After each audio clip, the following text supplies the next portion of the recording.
Hi friends, welcome to our channel Madurai Tamil family. இன்றைக்கி சுவையான நண்டு கிரேவி எப்படி பண்ணலாம் அப்படிங்கிறத இந்த வீடியோவில் பார்க்கலாம். நான் என் தங்கச்சி வீட்டுக்கு போயிருந்தேன். அவங்க தான் இந்த நண்டு கிரேவி பண்ணியிருந்தாங்க. அவங்க ஆக்சுவலாக நான்வெஜ் எல்லாமே நல்லா பண்ணுவாங்க. இதுவும் சூப்பராக பண்ணியிருந்தாங்க. எப்படி செய்யலாம் அப்படிங்கிறத இந்த வீடியோவில் பாருங்கள். ஃபஸ்ட்டு நண்டை சுத்தமாக க்ளீன் பண்ணி எடுத்துக்கணும். அதை நம்ம வெளியில் க்ளீன் பண்ணி வாங்கிட்டு வந்தாலுமே வீட்டில் நல்ல தண்ணியில் நல்லா அலசி எடுத்துக்கணும். அடுப்பில் கடாய் வச்சு அதில் கொஞ்சம் எண்ணெய் ஊற்றிக்கலாம். எண்ணெய் ஊற்றினதுக்கப்புறம் பார்த்திங்க அப்படின்னா அதில் 4 ஸ்பூன் ஜீரகம், 4 ஸ்பூன் சோம்பு, 2 ஸ்பூன் மிளகு போடணும். இவங்க பண்ணுறது பார்த்திங்க அப்படின்னா 1 kgக்கு இவங்க பண்ணுறாங்க.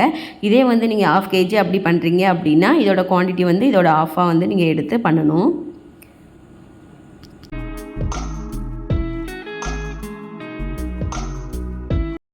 இதை நல்லா வதக்கி விடணும்.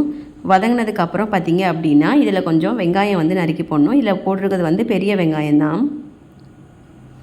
சின்ன சின்ன ஸ்லைஸாக கட் பண்ணி அதுலேயுமே போட்டு நல்லா வதங்கணும். வெங்காயம் எப்படின்னா நல்ல பொன்னிறமாக வர வரைக்கும் வதக்கிக்கிட்டே இருக்கணும்.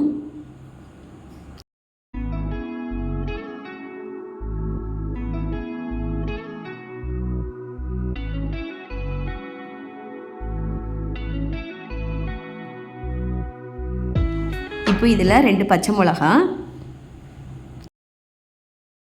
2 ஸ்பூன் இஞ்சி பூண்டு பேஸ்ட்டு போட்டு நல்லா வதக்கணும்.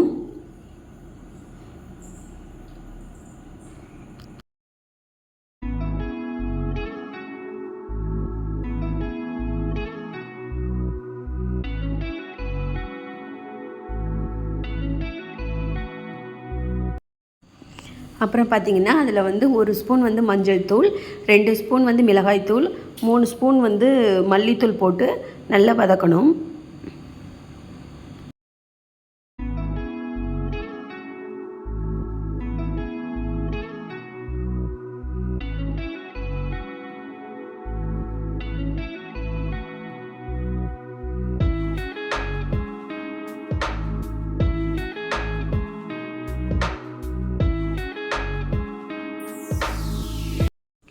நல்லா வதங்கினதுக்கப்புறம் அதில் ஒரு 3 தக்காளி பழம் நல்ல பழமான தக்காளி பழத்தை சின்னதாக கட் பண்ணி போட்டு அதையும் நல்லா வதக்கிக்கலாம்.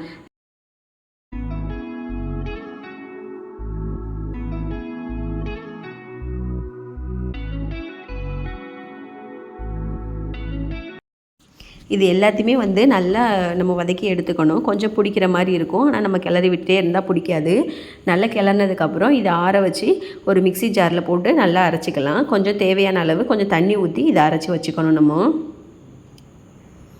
நல்லா அரைச்சி பேஸ்ட்டாக எடுத்து வச்சுக்கிட்டாச்சு. இது கூட பார்த்திங்க அப்படின்னா கொஞ்சமாக தேங்காய் போட்டு அரைச்சி எடுத்துக்கணும். அவ்வளோதான், நம்ம ரெடி பண்ணியாச்சு மசாலா. அடுப்பில் கடாய் வச்சு எண்ணெய் ஊற்றி அதில் பட்டை, ஏலக்காய், கிராம்பு போட்டு வச்சிடலாம். அது கூட இப்போ நம்ம அரைச்சி வச்ச விழுதையும் சேர்த்து நல்லா கொதிக்க விடணும்.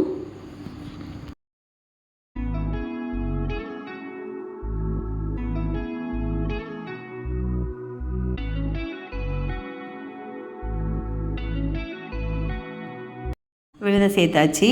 இது நல்லா கொஞ்சம் கொதிக்கணும். தேவையான அளவு கொஞ்சம் தண்ணி ஊற்றி நம்ம அலசி அதில் விட்டுக்கலாம்.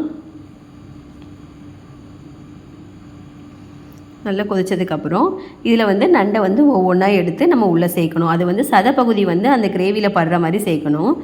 இது ஒரு 10 நிமிஷம் குக் ஆனால் போதும், நல்லா குக் ஆயிரும். இது குக் ஆகிட்டு அப்படிங்கிறது நமக்கு எப்படி தெரியும் அப்படிங்கன்னா இந்த நண்டோட கால் ரெட்டாக மாறிடும் அப்படி சொன்னாங்க.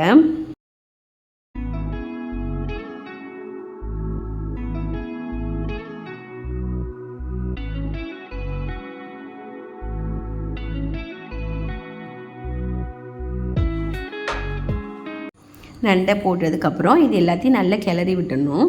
கிளறி விட்டுட்டு ஒரு 10 நிமிஷம் நல்லா மூடி வச்சு நம்ம வேக விடணும். இப்போ இதோட கால்லாம் பாருங்கள், ஒயிட்டாக தானே இருக்குது. இது வெந்ததுக்கப்புறம் நல்லா வெந்துட்டு அப்படின்னா இந்த கால் ரெட்டாக மாறிடும். 10 நிமிஷம் மூடி போட்டு மூடினதும் இது பார்த்திங்க அப்படின்னா நல்லா வெந்துட்டு இப்போ இதில் கொத்தமல்லி தழை தூவி நம்ம எடுத்து வச்சு சாப்பிட்லாம். சுவையான நண்டு கிரேவி ரெடி ஆகிட்டு. இந்த வீடியோ உங்களுக்கு பிடிச்சிருந்துச்சுன்னா லைக் பண்ணுங்கள், ஷேர் பண்ணுங்கள். மதுரை தமிழ் ஃபேமிலிக்கு சப்ஸ்கிரைப் பண்ணுங்கள். தேங்க்யூ.